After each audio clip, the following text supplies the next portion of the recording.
Let me paint a picture and you tell me if this sounds familiar. You're living under the same roof. You manage the kids, the bills, the calendars. You say, I love you before bed. But somewhere along the way, the spark is gone. You're not fighting, but you're not really connecting either. You're not partners. You're roommates.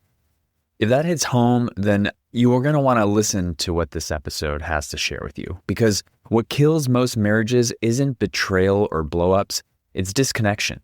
That slow drift, the emotional distance, the subtle ways that we stop showing up for each other. In this episode, I'm going to help you understand how relationships fall into that roommate trap. You're going to learn the emotional and relational patterns that cause the distance. And you're also going to learn 3 core reconnection practices that you can start using today and for the weeks ahead. This one is important whether you're in that roommate situation now or you can feel your marriage going in that direction. If you want to be a better husband, make sure to stay tuned. Let's get into it.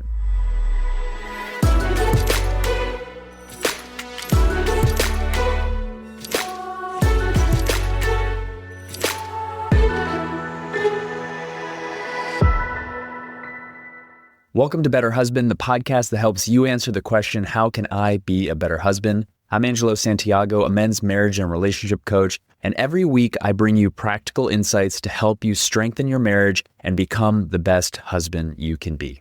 Now, one of the most common struggles I hear from men isn't about explosive fights or betrayals in their relationship. It's about slowly growing apart. Whether they've been married for 3 or 30 years, it's a regular issue I see with the men I work with. On the surface, things look okay. No big fights, no dramatic problems, no constant yelling or chaos, just distance that shows up like roommate or business partner energy. The kind of distance that creeps in slowly, quietly, and feels hard to name. And on the surface, it looks respectful and friendly, but on a deeper level, it's a total lack of intimacy. Usually these men are married to strong, capable, high-functioning women who are holding a lot, managing the household, raising kids, building a career, carrying the emotional weight of the family, so much. And these men love their wives. They're not trying to cause harm. In fact, they think they're being helpful by staying calm, staying quiet, staying out of the way. And when they talk to me, they usually say things like, I don't know what to say, so I just don't say anything. Or maybe, she's stronger than me emotionally, so I let her lead in that area. Or she already has so much on her plate, I figured I'd stay out of it. Or lastly, honestly, I have no idea what to do. But here's what their wives often feel. They feel alone, unsupported, and unseen. Because even if he's physically there, emotionally, he's nowhere to be found. And that kind of absence feels like abandonment to her. These men aren't trying to create distance. They just don't know what real connection looks like. So they stay surface level. They focus on tasks and to-do lists and activities. They try to be helpful, friendly, easygoing, but the emotional depth that makes a marriage feel alive is missing. And once they start to recognize that and learn how to connect with presence and their heart, everything begins to shift. Now, like I said, most marriages don't end in an explosion. They end in a slow erosion. Not from one big betrayal, but from thousands of tiny moments where connection was missed, ignored, or avoided. Dr. John Gottman and his team at the Gottman Institute spent over 40 years studying couples, what makes relationship thrives, and what makes them fail. And one of the most surprising findings was this. The strongest predictor of divorce isn't conflict, it's emotional neglect. Emotional neglect is when the emotional life of the relationship goes unattended. It's not that you're fighting, it's that you've stopped turning toward each other. You stopped checking in, you stopped being curious, you stopped reaching out for each other. And when that happens, disconnection sets in. Not all at once, but little by little. Another way to describe this is that disconnection happens when couples stop joining. Joining means those small daily relational moments that build intimacy and emotional safety, like listening without fixing, or noticing each other's moods and needs, or asking thoughtful questions. When these go missing, the relationship shifts. You stop being lovers or partners and you start becoming roommates. You might still function as a team. You might share a home, a calendar, a parenting plan, but you stop feeling each other. Let me give you a few real life examples of what that looks like. Let's say you walk in the door and you don't even say hello. You just go straight to your phone or your laptop. Or maybe she makes a comment about how tired she is and you nod but don't really engage. Or maybe you're out to dinner and instead of talking, you're both scrolling through your phones. Or maybe you haven't had a deep or playful conversation in weeks, only logistics. None of those moments feel like a crisis, but over time, they add up. They become a new pattern, and that pattern becomes the culture of your marriage. But here's the good news.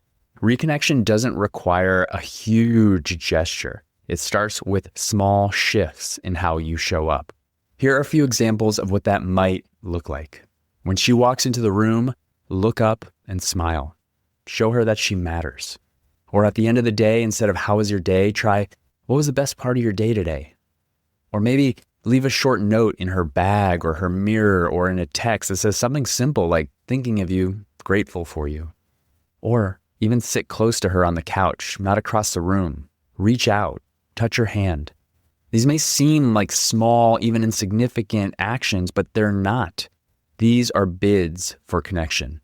And every time you offer one, you're leading your relationship back to joining. Now, I get it. Logically, most men understand that emotional neglect leads to distance. We know that if we don't connect, we drift. But in real life, many of us have no idea how to do it differently. And I know that because I've lived it. Before becoming a marriage and relationship coach, I was a firefighter for over 10 years. And if you want to see a group of men who can work together incredibly well without ever expressing a single vulnerable emotion, step into a firehouse. I imagine it's the same in a lot of male-dominated spaces like law enforcement, military, construction crews. Men thrive in those environments. We rely on each other. We respect each other. We get the job done. But the emotional culture is different. You don't talk about your feelings. You don't admit when you're struggling. You bond over jokes, hard work, and shared stress. And it works in those settings. But if you take that same style of connection home to your wife, it won't work. In fact, it'll start to strain your relationship. Because what creates camaraderie at work is not the same thing that creates closeness in a marriage. And I get it. Most of us were never taught how to connect emotionally. We weren't shown what real emotional presence looks like. So we default to the patterns we were taught. Keep it in, stay steady, don't rock the boat. But here's what I want you to know. You can learn new skills. You can learn how to connect in ways that actually bring your wife closer. You can be both strong and emotionally present. And not only will it help your marriage, it will make you a better man and a better husband. So before we get to those skills, let's talk about some of the current patterns I see in a lot of the men that I work with, and patterns I used to fall into myself. Here are the 3 big ones. The first one is emotional withholding. You don't talk about your feelings, your frustrations, or your needs, not because you don't care, but because you don't want to start something. You tell yourself it's not a big deal, or she's already stressed, I don't want to add to it, but over time, that silence builds walls. What feels like protecting her or protecting the peace is actually keeping you emotionally out of reach. The second one is avoidance. When things feel tense, you shut down, you go quiet. You might leave the room, change the subject, or pretend everything's fine. Maybe you've learned that conflict doesn't go well, so you'd rather just not go there. But when you do that often enough, your wife stops bringing things up, not because she's okay, but because she's tired of feeling alone. And the third one is over-focusing on tasks. You throw yourself into work, chores, or helping out because that's what a good man does, right? You provide, you show up, you get things done, but deep down, you might be avoiding the emotional side of the relationship. You tell yourself you're being a good husband because you're doing a lot, but what your wife wants isn't just your effort. She wants you. She wants your heart. She wants to feel connected. Now, if any of this sounds familiar, you're not alone. You're in good company with a lot of other men who struggle with the same thing, and I did too. These patterns make sense. They likely served you earlier in life and even helped you succeed in many male-dominated environments. But if you keep relying on those same habits in your marriage, connection will always feel just out of reach. So let's change that.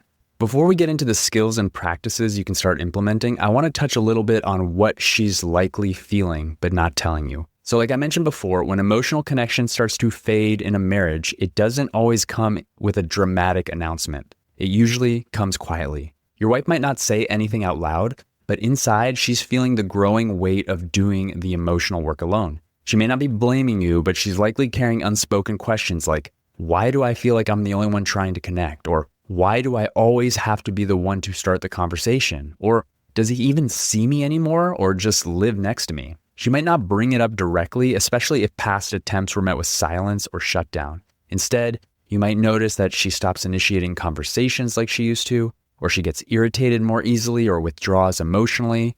Maybe she's less affectionate or stops reaching out for physical touch.